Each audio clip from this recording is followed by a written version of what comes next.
60 सीटें, 60 विधानसभा सीटों पर एआईएमआईएम जो है वो अपने प्रत्याशी खड़ा करने जा रही है। एकदम पक्की खबर आपको हम बता रहे हैं। पार्टी के अंदर से जो खबर है, एआईएमआईएम के कई नेताओं से हमारी बातचीत हुई कि भाई कितने सीटों पर चुनाव लड़ेगी पार्टी। दावे तो अलग अलग किए जा रहे हैं। कहा गया कि 4 का बदला 24 से लेंगे, तो 4 विधायक तोड़े गए आरजेडी के द्वारा। एआईएमआईएम के जो 2020 में जीते थे उनके बदले 24 विधायक लेंगे, तो इस तरह की बातें चल रही थी। तो अब दोस्तों जो खबर निकलकर हमारे पास आ रही है, असदुद्दीन अवैसी की पार्टी जो बिहार में खूब मेहनत कर रही है, तिरहुत के इलाके में कर रही है, मगध डिवीजन में कर रही है, सीमांचल में तो कर ही रही है, कितनी सीटों पर लड़ेगी, तो उसका जवाब अब जो निकल कर आ रहा है लगभग तय हो चुका है। मतलब 2-4 सीट ऊपर नीचे हो, 60 ऐसी विधानसभा सीटें होंगी दोस्तों जिस पर एआईएमआईएम जो है वो अपने प्रत्याशी उतारने जा रही है। अब किन किन इलाकों में कौन कौन सी विधानसभा सीटें होंगी इसकी भी सूची तैयार कर ली गई है, लगभग तैयार है। तो आपको दोस्तों हम बताते हैं कि कौन कौन सी वो विधानसभा सीटें होंगी जहां से एआईएमआईएम जो है वो चुनाव लड़ेगी। सबसे पहले दोस्तों सीमांचल की बात कर लेते हैं। 60% जो सीट है, 60% मतलब 30 से 35 सीटों तक एआईएमआईएम जो है वो सीमांचल में चुनाव लड़ेगी। सीमांचल मतलब किशनगंज, सीमांचल मतलब पूर्णिया, अररिया, फॉरबिसगंज का जो इलाका है, कटिहार को भी आप उसमें काउंट कर सकते हैं। ये जो पूरा बेल्ट है कोसी सीमांचल का, वहां पर 30 से 35 विधानसभा सीट मतलब लगभग सभी सीटों पर एआईएमआईएम जो है वो अपने प्रत्याशी उतारेगी। ये खबर आप नोट कर लीजिए। अब आते हैं कि बाकी जो सीट बच रहे हैं, 25 सीट जो बच रहा है, उसका डिस्ट्रीब्यूशन कैसे है। तो दोस्तों जो तिरहुत का इलाका है, तिरहुत का इलाका, वहां पर 15 विधानसभा सीटें ऐसी होंगी जो तिरहुत में पार्टी लड़ेगी।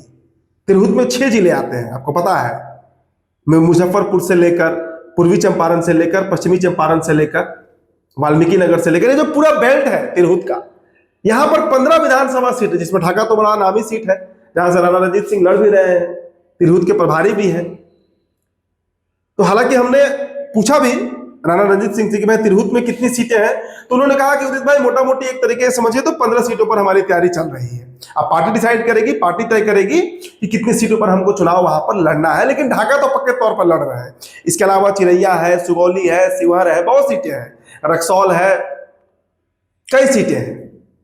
तो जो बची हुई 10 सीटें हैं दोस्तों, उसमें करीब करीब 6 से 7 सीटें दरभंगा और सीतामढ़ी के इलाके में, मतलब मिथिलांचल के इलाके में, और गया का जो इलाका है, जो मगध डिवीजन है, वहां पर भी 4 से 5 सीटों पर पार्टी जो है वो चुनाव लड़ने जा रही है। तो 60 सीटों का कैलकुलेशन इस तरीके से एआईएमआईएम ने बैठाया है। ये तो हो गई दोस्तों एक खबर, लेकिन अब जो इससे बड़ी खबर है आपको हम बताने जा रहे हैं। एआईएमआईएम ये साफ मानती है कि वैसी सीटें जो मुस्लिम बाहुल्य है, जहां पर मुसलमानों की आबादी 70,000 80,000 तक है, वहां पर आरजेडी करते क्या आई है अब तक कि यादव प्रत्याशियों को टिकट दे देती है। आरजेडी जानती है कि मुसलमान जाएंगे कहां, मुसलमान तो वोट करेंगे ही आरजेडी को, तो वहां से आराम से किसी भी यादव को टिकट दिया जाता है और वो यादव विधानसभा पहुंच भी जाता है, क्योंकि यादव वोट जुट ही जाता है और मुसलमान वहां पर बहुतायत है ही। तो वैसी सीटों को चिन्हित किया गया है और 23 सीटों की सूची बनाई गई है। 23 सीटों की सूची है दोस्तों, और इन 23 के 23 सीटों पर जो चर्चा है, अभी 2 दिन पहले ही आपने देखा होगा कि राणा रणजीत सिंह जो है वो महुआ गए हुए थे। महुआ में भी उन्होंने ऐलान कर दिया कि आरजेडी यहां से अगर किसी मुस्लिम प्रत्याशी को उतारती है तो एआईएमआईएम वहां चुनाव नहीं लड़ेगी, अगर नहीं उतारती है तो पार्टी चुनाव लड़ेगी। जिन सीटों पर मुस्लिमों की आबादी अच्छी खासी है, जो हार और जीत का फैसला करा सकती है, वहां लड़ेगी पार्टी। तो अब इसको लेकर दोस्तों आपको हम 23 सीटों का पहले सूची दिखाते हैं, स्क्रीन पर नजर डालिए। देखिए, सोनपुर है, बाजपट्टी है, अतरी है, ब्रह्मपुर है, दानापुर है, दरभंगा ग्रामीण है, एकमा है, फतुहा है, हसनपुर है, जहानाबाद है, कल्याणपुर है, परसा है, मढ़ौरा है, राघोपुर है, रघुनाथपुर है, महुआ है, मधेपुरा है, ओबरा है, गो है, सिवान है, सूर्यगढ़ा है, मनेर है और गुरुआ है। ये 23 सीटें हैं जहां पर आरजेडी की तरफ से सिर्फ यादव ही चुनाव लड़ते हैं और ये 2300 विधायक आरजेडी के हैं। ये सूची खास तौर पर तैयार किया गया है एआईएमआईएम की तरफ से। और इन सीटों में वो सीटें जहां मुस्लिम बाहुल्य है, कई सीटें हैं जहां 50,000 से अधिक मुस्लिम मतदाता है, वहां पर इस बार एआईएमआईएम का मांग है कि अगर ऑलरेडी वहां से मुसलमान को टिकट देती है तो एआईएमआईएम वहां नहीं लड़ेगी। अगर नहीं देती है और फिर यादव को उतारती है सिर्फ जिताने के लिए, सिर्फ तुष्टीकरण के लिए, तो वैसी परिस्थिति में एआईएमआईएम वहां पर इस बार अपना प्रत्याशी मैदान में उतार देगी और ये बहुत भारी पड़ सकता है आरजेडी को, बहुत भारी पड़ सकता है। तो 60 सीट जिसका मैंने जिक्र किया, 30 से 35 सीट सीमांचल में, 15 के आसपास सीट रहेगा तिरहुत में, 7 से 8 सीट रहेगा मिथिलांचल में और लगभग 4 से 5 सीट रहेगा मगध डिवीजन में, जिसमें गया और जहानाबाद का 2-4 सीट आ सकता है, जिसकी चर्चा हो रही है।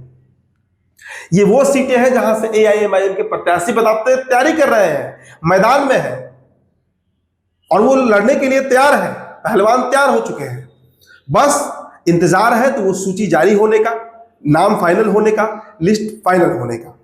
तो ये अपडेट बहुत बड़ी है दोस्तों, क्योंकि राष्ट्रीय जनता दल के लिए एक बहुत बड़ा चैलेंज, एक बहुत बड़ा थ्रेट इस बार एआईएमआईएम बनकर उभरेगी। आपको अगर 2020 का चुनाव याद होगा तो 19 सीटों पर एआईएमआईएम ने चुनाव लड़ा था, 5 सीट तो जीत गई, बाकी सभी सीटों पर ऑलरेडी हार गई थी। कहीं 5,000 कहीं 10,000 मुस्लिम वोट कटा था। अगर इस बार 60 सीटों पर उतर जा रही है एआईएमआईएम तो शायद तेजस्वी प्रसाद यादव के लिए सबसे बड़ा चैलेंज जो तेजस्वी और सीएम कुर्सी के बीच में होगा वो चेहरा होंगे असदुद्दीन अवैसी। तो आपकी जो राय होगी हमारे कमेंट बॉक्स में देते जाइएगा। फिलहाल इस रिपोर्ट में इतना ही। मेरा नाम उदित तारण है। बिहार टॉपर वीडियो आप देख रहे थे दोस्तों, बहुत बहुत शुक्रिया।